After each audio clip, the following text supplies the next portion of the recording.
जालन्यात बोर्डाच्या परीक्षेत कॉप्यांचा महापूर, 6 शिक्षकांवर निलंबनाची कारवाई। जालना जिल्ह्यातील विविध परीक्षा केंद्रावर 12वीच्या बोर्डाच्या परीक्षेत काप्यांचा सुळसुळाट पाहायला मिळाला। या प्रकरणात अखेर जिल्हाधिकाऱ्यांनी तात्काळ लक्ष घालून 6 पर्यवेक्षकांवर निलंबनाची कारवाई केली।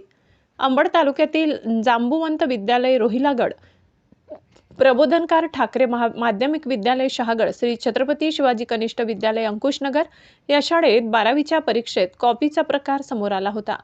शिक्षिका पी सोळंके, NM जायभाये, शिक्षक BE राव, SR जाधव यांच्यासह अन्य 2 शिक्षकांवर निलंबनाची कारवाई करण्यात आली। जालन्यात शिक्षण विभागाने मोठी कारवाई केली। 12वी परीक्षेत हलगर्जीपणा करणाऱ्या 6 शिक्षकांचे निलंबन करण्यात आले। माध्यमिक शिक्षण विभागाने निलंबनाचे आदेश काढलेत। काल 12वीच्या पहिल्या पेपरच्या दिवशी अंबड SDM आणि तहसीलदारांच्या पथकाने कारवाई केली होती। या प्रकरणी अंबड तालुक्यातील जांबुवंत विद्यालय रोहिलागड, प्रबोधनकार ठाकरे माध्यमिक विद्यालय शहागड, श्री छत्रपती शिवाजी कनिष्ठ विद्यालय अंकुशनगर या शाळेत कॉपीचा प्रकार समोर आला होता।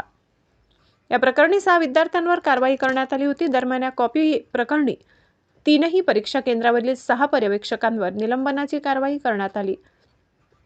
शिक्षिका पी सोळंके, NM जायभाये, शिक्षक BE राव, SR जाधव यांच्यासह अन्य 2 शिक्षकांवर निलंबनाची कारवाई करण्यात आली।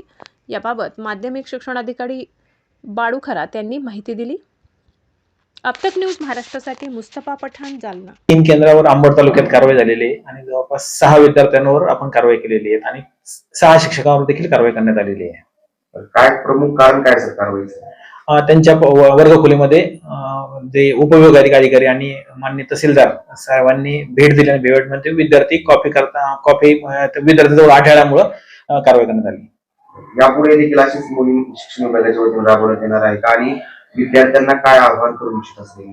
यापुढे अशा प्रकारचा कोणत्याही गैरप्रकाराला शिक्षण विभाग आणि जिल्हा प्रशासन मान्य जिल्हाधिकारी महोदयांच्या अध्यक्षतेखाली ही परीक्षा पार पडत आहोत। कोणत्याही प्रकारचा गैरप्रकाराला थारा मिळणार नाही आणि विद्यार्थ्यांनी अभ्यास करून चांगल्या प्रकारच्या परीक्षासाठी वातावरण तयार करता वातावरणात परीक्षा द्यावी। कोणत्याही विद्यार्थ्यांनी यापुढे गैरप्रकार करण्यात येऊ नये आणि शिक्षकांनी देखील वर्गखोलीमध्ये तपासूनच विद्यार्थी पाठवावे जेणेकरून शिक्षकांवर यापुढे कारवाई करण्याची वेळ येणार नाही।